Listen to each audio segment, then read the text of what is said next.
The entire town of Granite Junction went silent when the stranger stepped onto the platform. Laurel looked down at the hand offered to her. It was calloused, stained with pine resin, and caked in mud. The man attached to it looked more like a grizzly bear than a husband. The crowd behind her snickered. "Go back to Boston, princess," a voice sneered. "That savage lives in a cave." Laurel's heart hammered against her ribs. She had sold her last diamond earring just to buy the train ticket. She had no return fare.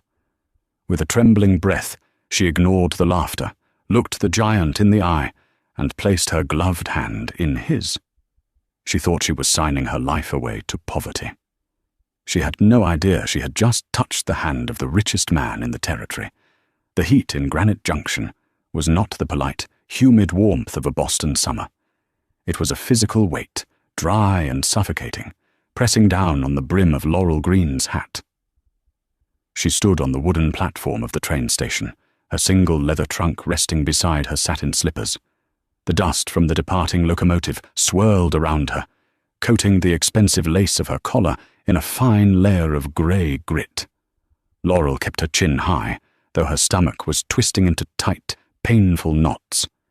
She was 23 years old, and 3 weeks ago she had been the daughter of a shipping magnate. Today she was a pauper with a stolen surname, fleeing the creditors who had picked her father's estate clean after his funeral. She clutched the crumpled letter in her hand. G. Holt, reliable wife needed. Hard living. No city airs. It was the briefest advertisement in the matrimonial column, and the only one that hadn't requested a photograph. Laurel didn't want to be seen. She wanted to disappear. "You look lost, darling," a voice drawled. Laurel turned. Leaning against a support post was a man in a pristine white suit that seemed impossibly clean for the dusty surroundings. He had slicked back dark hair and a smile that didn't reach his cold, calculating eyes. "I am waiting for someone," Laurel said, her voice steady despite her fear. "Aren't we all?" The man pushed off the post and walked toward her.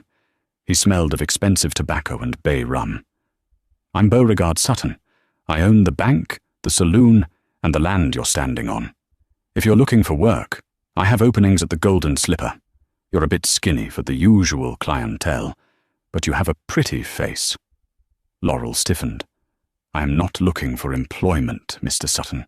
I am waiting for my fiancé, Mr. Gideon Holt." The silence that fell over the station platform was immediate. 2 dock workers stopped loading crates. A woman sweeping the boardwalk paused. Then Beauregard Sutton threw his head back and laughed, a harsh, barking sound. "Gideon Holt?" Sutton wiped a tear from his eye. "You came all the way from the east to marry the ghost of the peaks?" He gestured to the jagged, snow-capped mountains looming in the distance. "Sweetheart, Holt doesn't want a wife. He wants a pack mule that can cook rabbit stew." "That is my concern, not yours," Laurel retorted. "He's a savage," Sutton said, his voice dropping to a sneer. "He lives in the dirt, he doesn't speak, and he certainly doesn't have the coin to keep a woman like you in those silk dresses." Sutton stepped closer, invading her personal space. "When you realize you can't handle the winter in a shack, come find me. I'll keep you warm." Before Laurel could deliver the slap, her palm was itching to give. The sound of heavy hooves thundered against the packed earth. The crowd parted instinctively. A massive black stallion, wild-eyed and foaming at the mouth, trotted into the station yard. The rider was terrifying. He was a giant of a man, his shoulders spanning the width of a doorframe. He wore buckskins that were stained dark with old grease and fresh mud.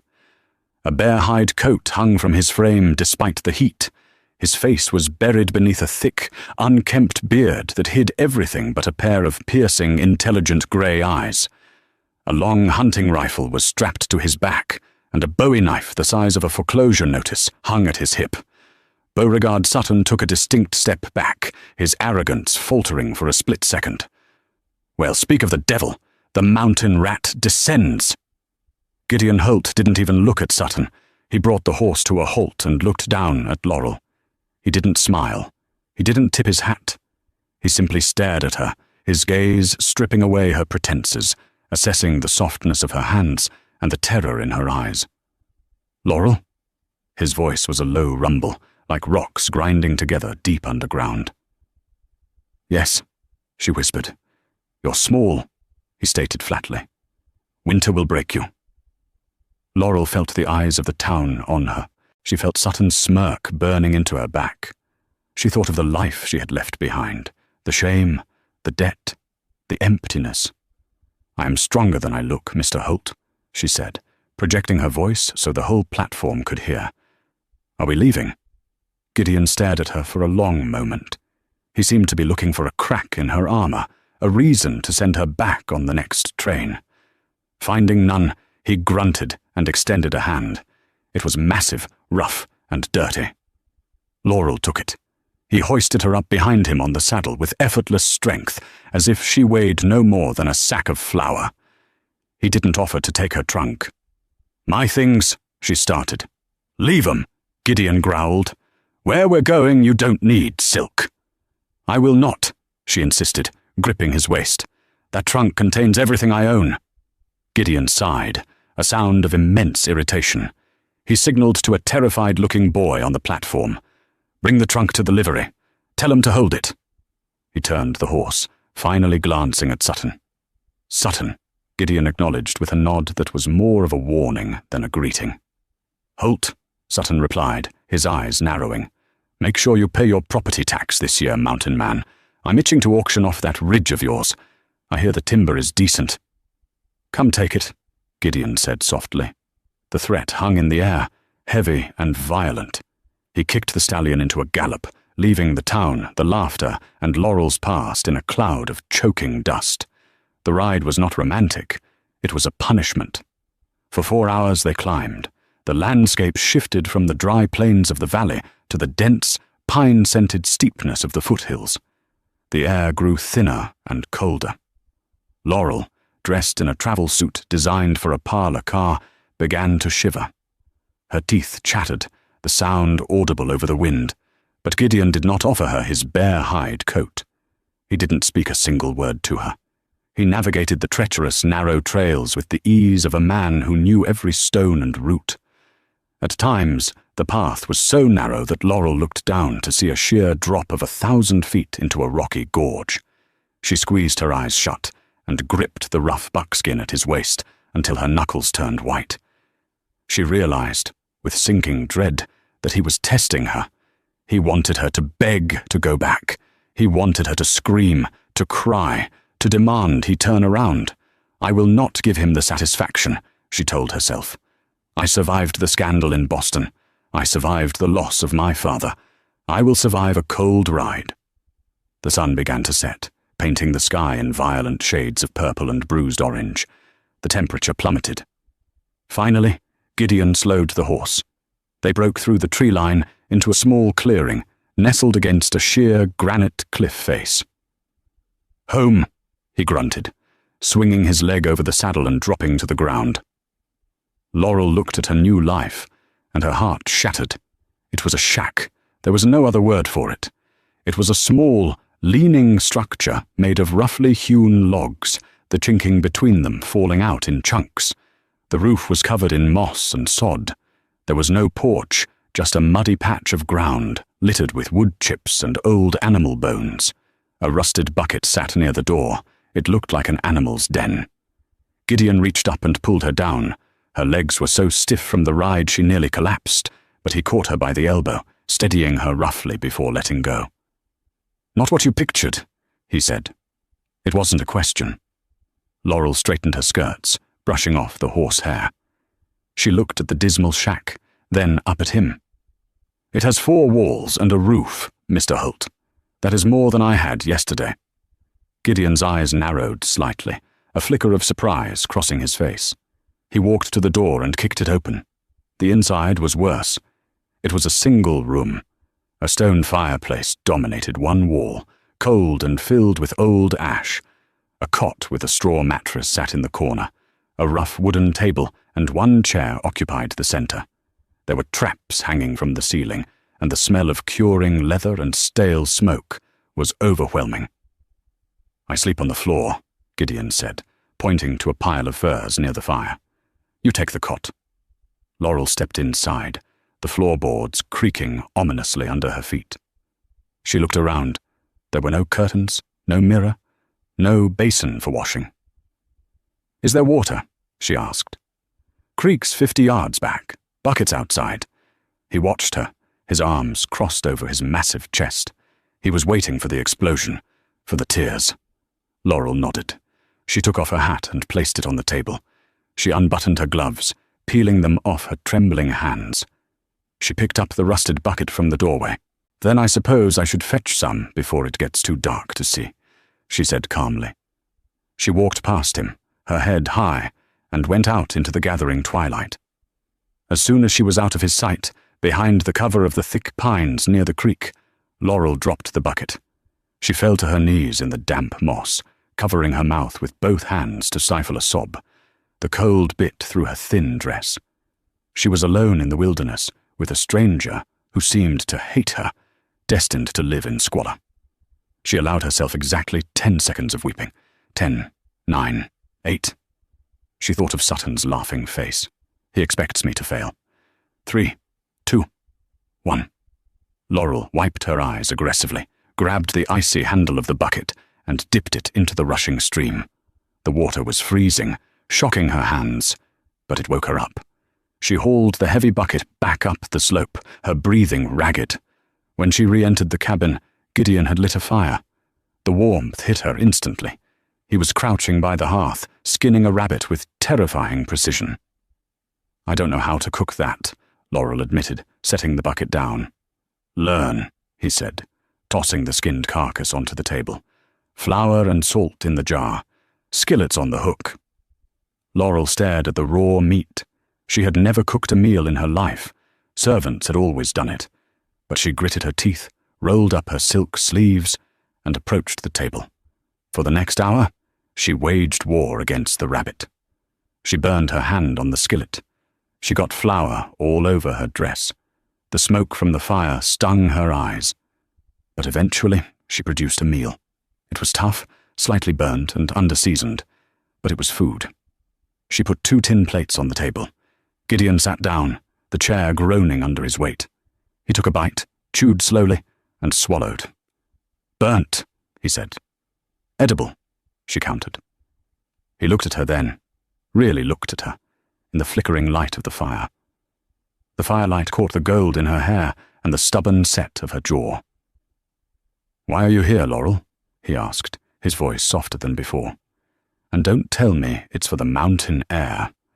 A woman like you runs to something or away from something. My father died, she said, staring into her plate. He left me nothing but his reputation, which was ruined. I had a choice, become a mistress to the men who destroyed him, or come here. She met his gaze.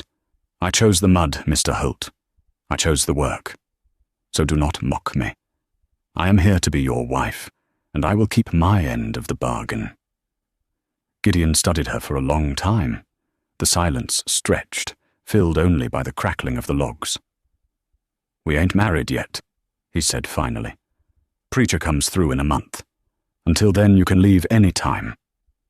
I am not leaving. We'll see, Gideon murmured. He stood up, towering over the small table. Storm's coming in tonight, a bad one. If you get scared, don't come crawling to my furs. I assure you, Mr. Holt, Laurel said, cutting into her tough rabbit. I prefer the company of the spiders. Gideon made a sound that might have been a chuckle, though it was hard to tell. He walked to the door to check the night sky. Laurel didn't see the way he looked at the darkening horizon, not with fear of the storm, but with the calculated gaze of a man guarding a fortress. She didn't see him check the load in his rifle before bolting the door, and she certainly didn't know that 3 miles further up the impassable cliffs, hidden behind a waterfall and a narrow gorge, sat the reason Beauregard Sutton wanted him dead. This shack was just the gatehouse. The test was just beginning. The storm Gideon had predicted slammed into the mountain with the force of a runaway locomotive. Wind howled through the gaps in the logs, extinguishing the fire twice and forcing Laurel to frantically feed the embers with damp wood. The temperature inside the shack dropped until Laurel could see her breath in the dark. She lay on the narrow cot, wrapped in every piece of clothing she owned, shivering violently. On the floor, wrapped in furs, Gideon slept, or appeared to. He was as still as a statue, his breathing slow and rhythmic. Laurel watched the silhouette of his back. How can he sleep? She wondered. We are freezing. We are destitute, and he sleeps like a king. Around midnight, the wind died down, replaced by an eerie, suffocating silence. It was the kind of silence that made the airs ring. Suddenly, Gideon sat up. The movement was so abrupt and fluid, it made Laurel gasp. "Get down," he whispered. His voice was no longer a rumble, it was a razor. "What?" Laurel sat up, confused. "I said get down," Gideon roared, lunging from his furs just as the wooden shutter on the single window exploded inward. Crack! A gunshot echoed through the small room, deafening in the confined space. Splinters rained down on Laurel as Gideon tackled her, throwing his heavy weight over her body to shield her. She screamed, a reflex born of pure terror, but he clamped a massive hand over her mouth. "Quiet," he hissed into her ear. "Unless you want the next one in your heart." Another shot punched through the heavy oak door, sending a spray of wood chips flying. Outside, men were shouting. "Come on out, Holt," a voice hollered. Laurel recognized the accent, rough, drunk, and violent. "Mr. Sutton sends his regards. Says he wants his land back." Gideon rolled off her, moving into a crouch. He didn't look scared. He looked like a wolf that had been cornered and found it amusing. He grabbed his rifle from the wall and tossed a heavy revolver onto the cot next to Laurel. "Do you know how to use that?" he asked. Laurel stared at the heavy iron gun. "No." "Point it at the door. If it opens and it ain't me, pull the trigger. Use 2 hands. It kicks." Before she could argue, Gideon vanished into the shadows of the room. He moved to the broken window, using the wall as cover. He waited for a flash of lightning to illuminate the clearing outside. Bang! Gideon fired. A scream of pain erupted from the darkness. 1! Gideon counted calmly. He worked the lever of his rifle with terrifying speed. Bang! Another cry. "He's got night eyes!" one of the attackers screamed. "Flank him! Burn the shack!" "Burn!" Laurel scrambled off the cot, clutching the revolver. Her hands were shaking so badly, the gun rattled against the metal frame of the bed. "They won't get the chance," Gideon grunted. "Stay low." He moved to the back wall of the cabin, where a loose log acted as a hidden firing port. He kicked it out and fired 2 rapid shots into the trees behind the shack. The sound of retreating horses echoed moments later, but the front was still hot. A torch landed on the sod roof. Laurel could smell the smoke instantly. "The roof!" she cried. "It's sod and wet moss. It won't catch fast," Gideon said, but his jaw was tight. He looked at her. "I have to go out there. You'll be killed. If I stay, we burn. If I go, I kill them." He looked at her, his grey eyes blazing with an intensity that stopped her breath. "Keep the door covered. Don't die, Laurel." He kicked the back door open and sprinted into the freezing night. Laurel was alone. The smoke was getting thicker. She coughed, eyes watering, leveling the heavy pistol at the front door. Minutes felt like hours. She heard shouting, the terrified whinny of a horse, and the brutal, wet sound of a knife fight. Then, silence. The front door handle turned. Laurel cocked the hammer, her finger tightening on the trigger. Please be him. Please be him. The door swung open. A large shadow filled the frame. "Don't shoot," Gideon's voice came, breathless. Laurel lowered the gun and collapsed back onto the cot, sobbing with relief. Gideon stepped into the light of the dying fire. He was bleeding. A bullet had grazed his upper arm, tearing the buckskin and leaving a bloody furrow in the muscle. His face was splattered with mud and blood that wasn't his. He looked at her, huddled on the cot, clutching the gun. He looked at the determination in her tear-filled eyes. She hadn't fainted. She hadn't run. She had held the line. He walked over to her, taking the gun gently from her hands. "You did good," he said softly. "You're bleeding," Laurel managed to say, her voice trembling. "It's a scratch." He sat heavily on the floor. "Sutton is losing patience. He hired guns from down south.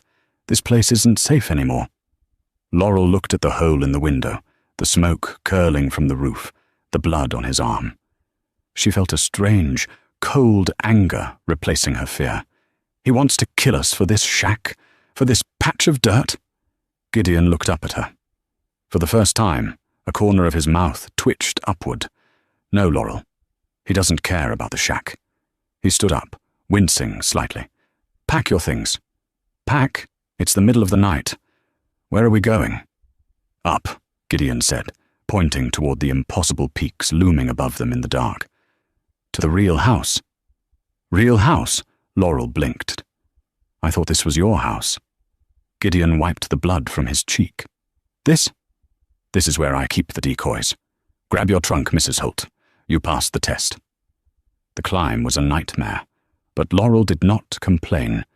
She was fueled by adrenaline and a burning curiosity.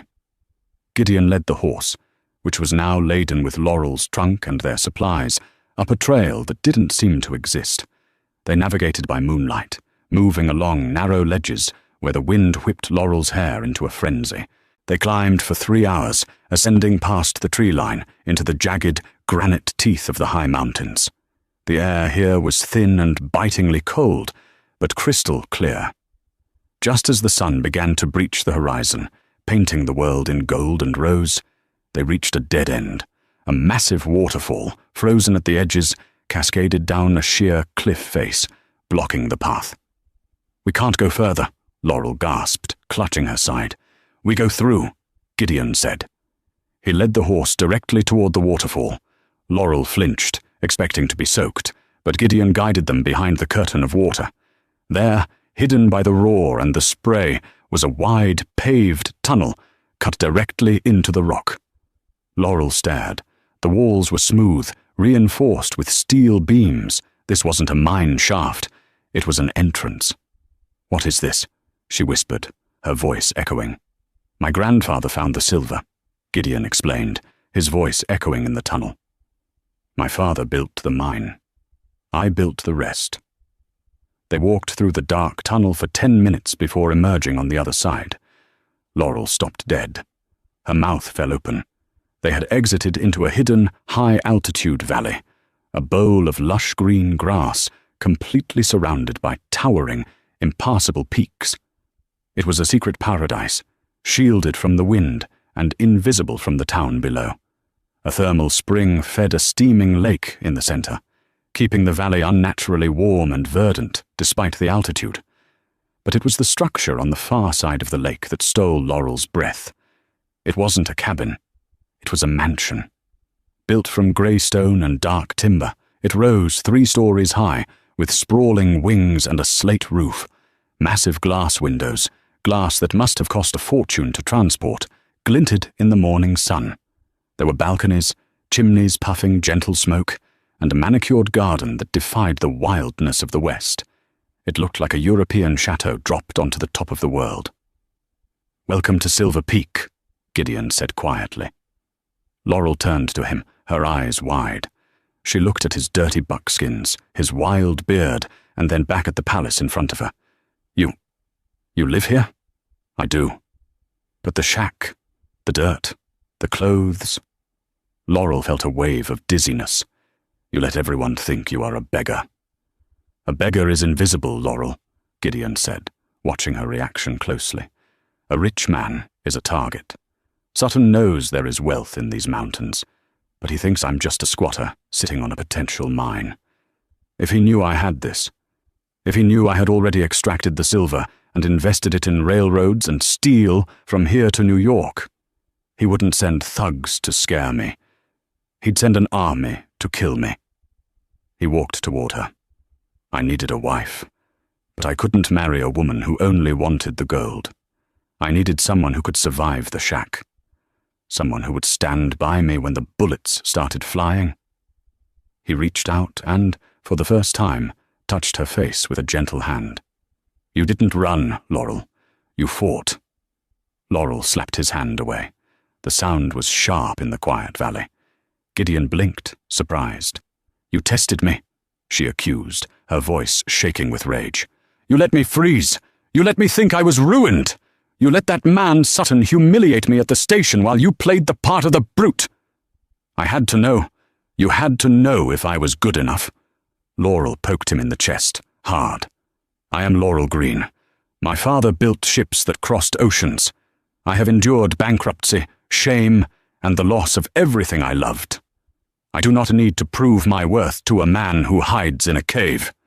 She turned and marched toward the mansion, her tattered boots crunching on the gravel path. "Where are you going?" Gideon called after her, a hint of amusement warring with respect in his tone.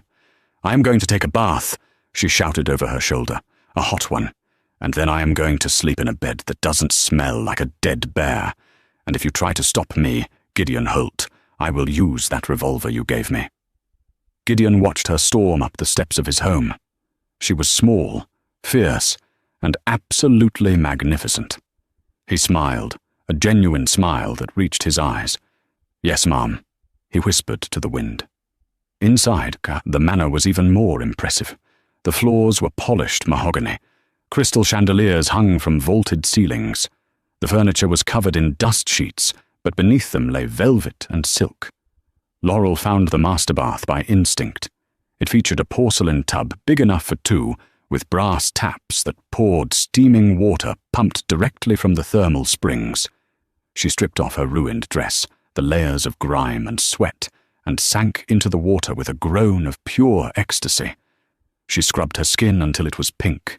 She washed the train soot from her hair with a bar of lavender soap she found in a cabinet. When she finally emerged, wrapped in a plush robe she found in a wardrobe, she felt like a human being again. She walked out onto the balcony of the master bedroom. Gideon was down in the garden, chopping wood. He had stripped off his bear hide coat and his shirt. Muscles rippled under his skin as he swung the axe. He had washed the mud from his face and trimmed his beard. He looked less like a beast and more like a warrior king. Laurel watched him. She was still angry at the deception, yes, but as she looked at the hidden paradise he had built and the strength of the man who protected it, she realized her life had just become infinitely more complicated. She wasn't just a poor man's wife anymore. She was the queen of a secret empire. And Beauregard Sutton had no idea who he had just declared war on. For 3 days, Laurel did not see the outside of the mansion. She explored the vast, silent halls of Silver Peak like a ghost haunting a palace. The house was a marvel of engineering. There was a library stocked with leather-bound classics that smelled of vanilla and age. There was a kitchen with a cast-iron stove imported from France. But the room that intrigued her the most was the study on the 2nd floor. She found it on the 4th morning. The heavy oak door was slightly ajar. Unlike the rest of the house, which felt frozen in time, this room felt alive. Laurel pushed the door open. The walls were covered in maps, topographical surveys of the entire territory, marked with red ink. But it was the desk that caught her attention. It was buried under stacks of financial ledgers, telegrams, and letters from banks in San Francisco, New York, and London.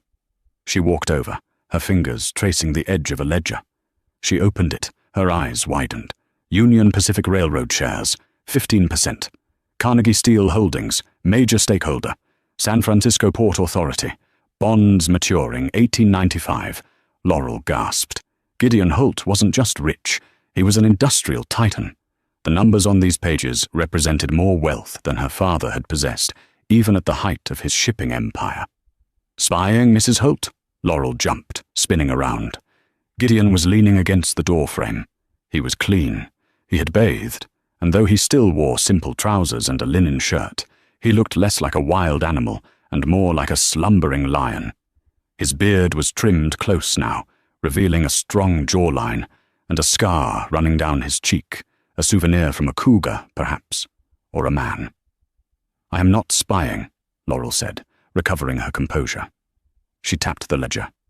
"I am appraising. You own half the territory, Gideon. You could buy Granite Junction 10 times over. Why do you let an insect like Beauregard Sutton torment you? Gideon walked into the room, his boots silent on the Persian rug. He went to a sidebar and poured 2 glasses of amber liquid. He handed one to her. "Brandy," he said, "for the shock." He sat on the edge of the desk, crossing his arms. "Sutton is a symptom, Laurel, not the disease. The disease is greed. My father found the silver here 30 years ago. He made the mistake of flashing it around town. Men came in the night. They burned our cabin. They killed my mother and father in front of me. I was 10. I hid in the mine shaft." Laurel's hand flew to her mouth. "Gideon." "I survived," he continued, his voice devoid of emotion, which made it all the more terrifying. "I learned the mountains. I learned to hunt. And when I was old enough, I reopened the mine alone. I didn't sell the silver locally. I used mules to haul it over the North Pass, sold it directly to the mint in Denver. I built this house stone by stone so no one would ever burn me out again." He took a sip of brandy. "If I go down there and flash my money, more men will come. An army of Suttons. I prefer them to think I'm a crazy hermit. It keeps the flies away." "But Sutton is escalating," Laurel argued. "He tried to kill us. He burned the shack. Hiding is no longer an option." "I know," Gideon growled. "That's why I'm going to go down there tonight and put a bullet in him." "No!" Laurel slammed her glass down on the desk. "Absolutely not. If you kill him, the law comes. Marshals come. Then your secret is out, and you are a fugitive. You lose everything." Gideon stood up, his height intimidating. "So what do you suggest, city girl? Ask him nicely to stop?" Laurel's eyes flashed. She walked around the desk and sat in his leather chair. She grabbed a pen and pulled a specific ledger toward her, one she had spotted earlier. It was a black book, different from the others. "I suggest we destroy him," she said coldly. "Not with a gun. With this." She opened the black book. "I saw this earlier. You have a list of regional debts purchased by the Denver Holding Company. That is a shell company, isn't it? You own it." Gideon nodded, impressed despite himself. "I do. I buy up bad debt to gain leverage on land rights." Laurel ran her finger down the column of names until she stopped at one. Beauregard Sutton, loan for the Golden Slipper Saloon, loan for the First Bank of Granite. Collateral. Everything. Laurel looked up, a shark-like smile spreading across her face. "You own his mortgage, Gideon. You own his bank. You own the shirt on his back." "I bought the note 3 years ago," Gideon admitted. "I was waiting for the right time to call it in." "The time is now," Laurel said. "But we don't just mail him a letter. That's too easy. We need to humiliate him. We need to break him in front of the very people he performs for." She stood up, smoothing her skirts. "I heard the men outside the shack say something about an auction. A land grab at the Golden Slipper this Friday." "He plans to auction my land," Gideon said, his fists clenching. "He declared me dead or negligent." "Perfect," Laurel said. "Then we shall attend."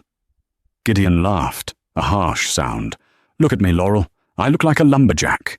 You have one dress and it's covered in soot. We don't exactly fit in at a high society gala." Laurel walked up to him. She reached up and unbuttoned the top button of his shirt. Gideon stiffened, his breath hitching. "Leave the wardrobe to me," she whispered. "And as for you, I think it's time the world saw the face of the man who owns it." The preparation was a war of a different kind. Laurel found the attic to be a treasure trove. It contained trunks of clothes that had belonged to Gideon's mother, gowns from the 1870s that were out of fashion, but made of exquisite silk and velvet. With a pair of shears and a needle, Laurel worked tirelessly for 2 days. She modified a deep emerald green ball gown, cutting the neckline lower to a daring, modern plunge, and removing the excessive lace to create a sleek, regal silhouette. But her greatest project was Gideon. On the afternoon of the auction, she sat him down in the bathroom chair. The steam from the thermal springs filled the room. "Stay still," she commanded, holding a straight razor. "I haven't been clean-shaven since I was 18, Gideon grumbled. He was gripping the armrests so hard the wood creaked. He trusted her with his life, but he was terrified of the change. "The beard is a mask," Laurel said softly. She applied the warm lather to his face. "If we are to walk into that saloon and take back your name, you cannot hide behind hair. They need to see your eyes. They need to see you smile as you ruin them." She leaned in close. Gideon could smell her scent, lavender and rain. He stopped breathing as the razor glided over his throat. Her touch was firm but gentle. Stroke by stroke, the mountain man disappeared. In his place, a stranger emerged. When she wiped the last of the soap away, Laurel stepped back and gasped. Gideon Holt was not just handsome, he was devastating. Without the beard, his jaw was square and chiseled, his lips full and stern. He looked like a Roman statue brought to life. He looked like a billionaire. Gideon stood and looked in the mirror. He touched his cheek, his eyes wide. "I look like my father," he whispered. "You look better," Laurel said, her voice husky. Their eyes met in the reflection. The tension that had been simmering between them since the train station, the anger, the fear, the reluctant admiration, suddenly boiled over into something else. Gideon turned around. He reached out and pulled Laurel against him. His hands, so large and powerful, spanned her waist completely. "Laurel," he rumbled. "We have to get dressed," she breathed, her heart hammering against his chest. "The horses are ready." "To hell with the horses," Gideon growled. He lowered his head and kissed her. It wasn't a tentative kiss. It was a claiming. It was rough and hungry, tasting of danger and promise. Laurel melted into him, wrapping her arms around his neck, burying her fingers in his freshly cut hair. For a moment, the world outside, Sutton, the auction, the vengeance, ceased to exist. There was only the heat of the mountain man and the woman who had tamed him. When they finally broke apart, both breathless, Gideon rested his forehead against hers.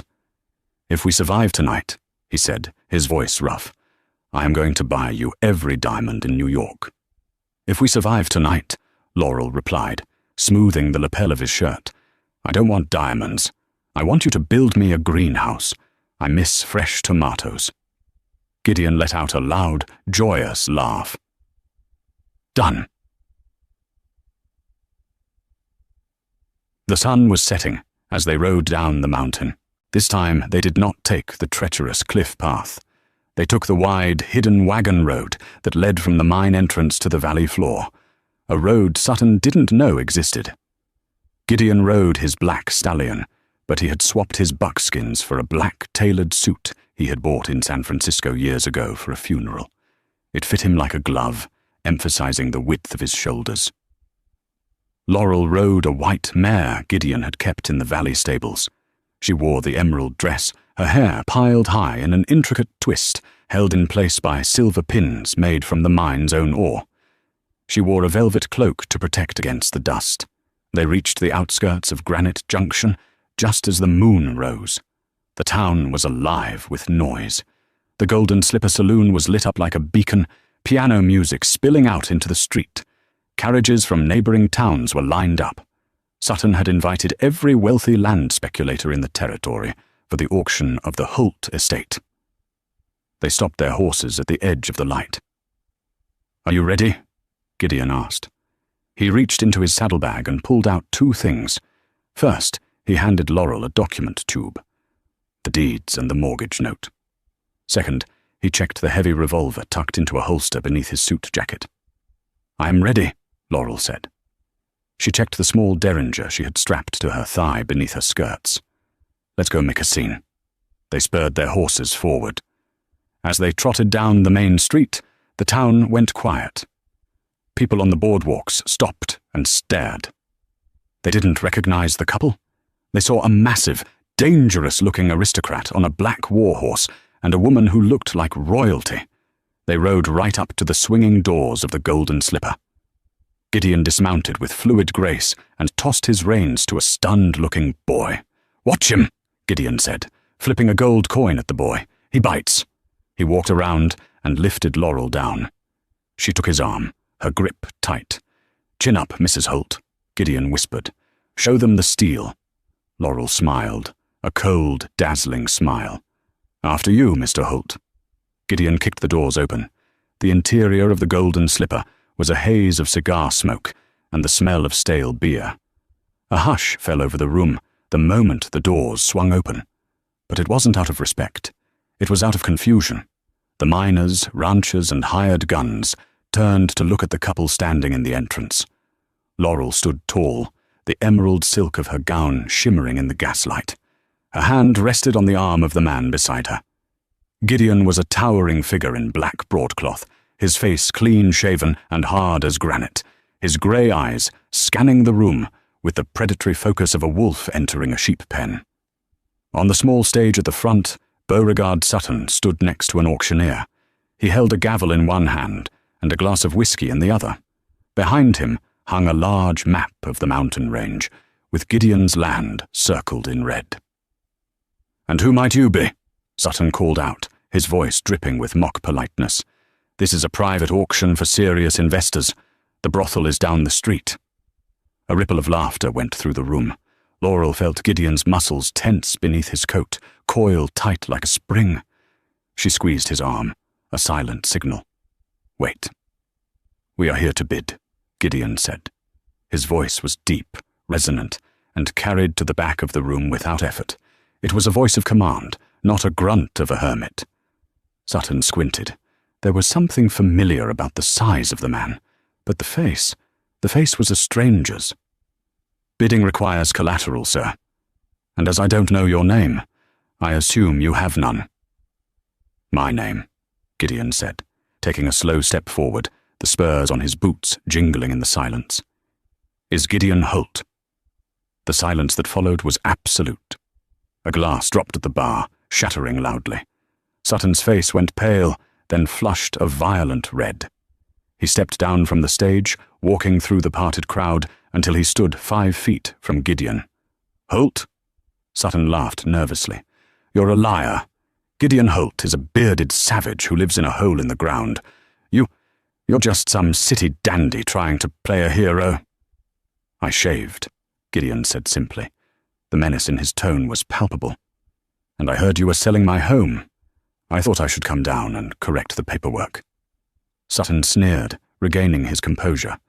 He snapped his fingers, and 4 men in dusters, the hired guns from the night at the shack, stepped out from the shadows near the bar. Their hands hovered near their holsters. "It doesn't matter who you are," Sutton spat. "You haven't paid taxes on that land in 10 years. The bank foreclosed on it yesterday. It's mine to sell. Now get out before I have my associates throw you out." "Actually," Laurel spoke up, stepping forward. Her voice was clear and melodic, cutting through the tension. She opened the leather tube she was carrying and pulled out a thick stack of papers. "Mr. Holt has paid his taxes. In fact, he paid them 5 years in advance through his attorney in Denver." She walked to a nearby poker table and slammed the documents down. "Receipts, signed by the territorial governor." The crowd murmured. Sutton's eyes darted to the papers. "Forgery," he hissed. "And regarding the bank," Laurel continued, ignoring him. She pulled out the black ledger. "It appears there is a misunderstanding. You see, Mr. Sutton, you don't own the First Bank of Granite. You owe the First Bank of Granite." She opened the ledger, turning it so the crowd could see. "According to this, the Denver Holding Company purchased your outstanding loans 3 weeks ago. You are overextended, Mr. Sutton. You leveraged the saloon, your home, and even the clothes on your back to finance this little land grab." Laurel looked at Gideon, a small smile playing on her lips. "And who owns the Denver Holding Company, darling?" Gideon smiled, a cold, terrifying smile. "I do." The room erupted. Shouts of disbelief filled the air. Sutton staggered back, looking from Laurel to Gideon. The trap had snapped shut. The savage he had mocked wasn't just a squatter. He was the landlord. You can't," Sutton stammered. "I am calling in the debt," Gideon announced, his voice booming over the noise. "In full, immediately." Sutton looked around wildly. He saw the judgment in the eyes of the townspeople. He saw his empire crumbling in seconds. Panic turned to rage. "Kill him!" Sutton screamed at his hired guns. "Kill them both!" The 4 men in dusters drew. But Gideon was already moving. He didn't draw his gun.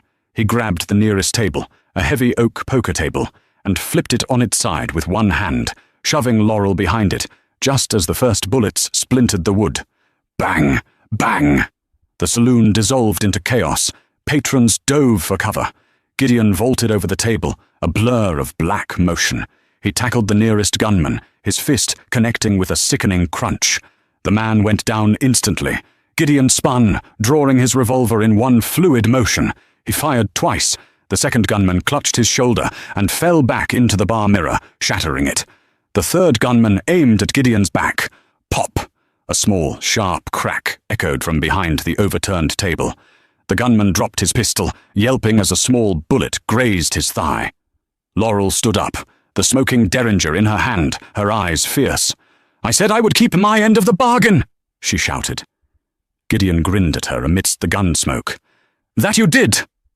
Sutton, seeing his men falling, pulled a hidden knife from his boot and lunged at Laurel. "Laurel!" Gideon roared. He couldn't reach her in time, but Laurel didn't freeze. She had spent 3 days in a mountain stronghold. She wasn't a porcelain doll anymore. As Sutton slashed at her, she swung the heavy leather document tube with all her might. It connected with the side of his head, stunning him for a split second. That second was all Gideon needed. He crossed the room in 2 strides. He grabbed Sutton by the back of his expensive white suit and threw him. Sutton flew across the room, crashing through the double doors and landing face first in the muddy street outside. Gideon followed him out. The entire saloon emptied onto the boardwalk to watch.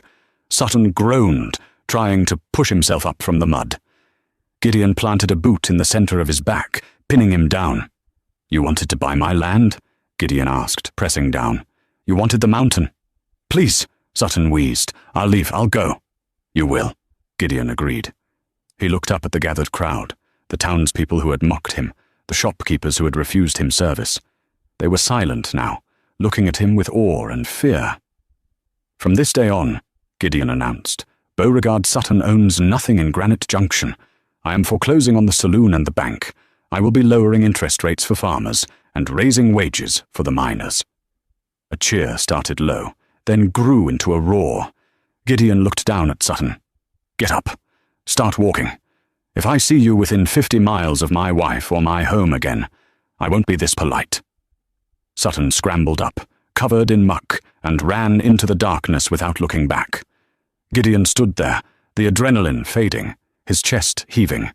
He felt a hand on his arm. He turned to see Laurel. She had lost a hairpin, and a strand of gold hair fell across her face. She looked wild and beautiful. "My hero," she teased, though her eyes were shining with tears. "My partner," Gideon corrected gently. He swept her up into his arms right there in the street, ignoring the mud on his boots and the cheering crowd. He kissed her, a deep, soul-searing kiss that promised a lifetime of adventure. "Let's go home, Laurel," he whispered against her lips. "I believe you mentioned something about a greenhouse." Laurel laughed, the sound ringing out like a bell in the night air. "And a hot bath, Mr. Holt. Definitely a hot bath." They rode out of Granite Junction under the light of the moon, leaving the dust and the small-minded town behind. They climbed the secret path to the valley in the clouds, where a mansion of stone and glass waited. The world had thought Laurel Green was a fallen woman marrying a beast, but as they disappeared into the mist of the high peaks, the truth was clear. She hadn't fallen at all. She had climbed to the top of the world, and she was never coming down. What a ride! Laurel thought she was signing her life away to a poor mountain man, but she ended up finding a hidden king and a love worth fighting for. It just goes to show that you can never judge a book or a husband by his cover. Gideon tested her strength, but in the end, it was Laurel's courage that saved them both and brought down the greedy villain. I hope you enjoyed this dramatic story of romance, secrets and justice in the Wild West. If you loved the twist about Gideon's secret mansion and the way Laurel took charge at the auction, please give this video a big thumbs up. It really helps the channel grow. Don't forget to share this story with your friends who love a good romance, and hit that subscribe button and ring the bell so you never miss our next emotional adventure. Thanks for watching.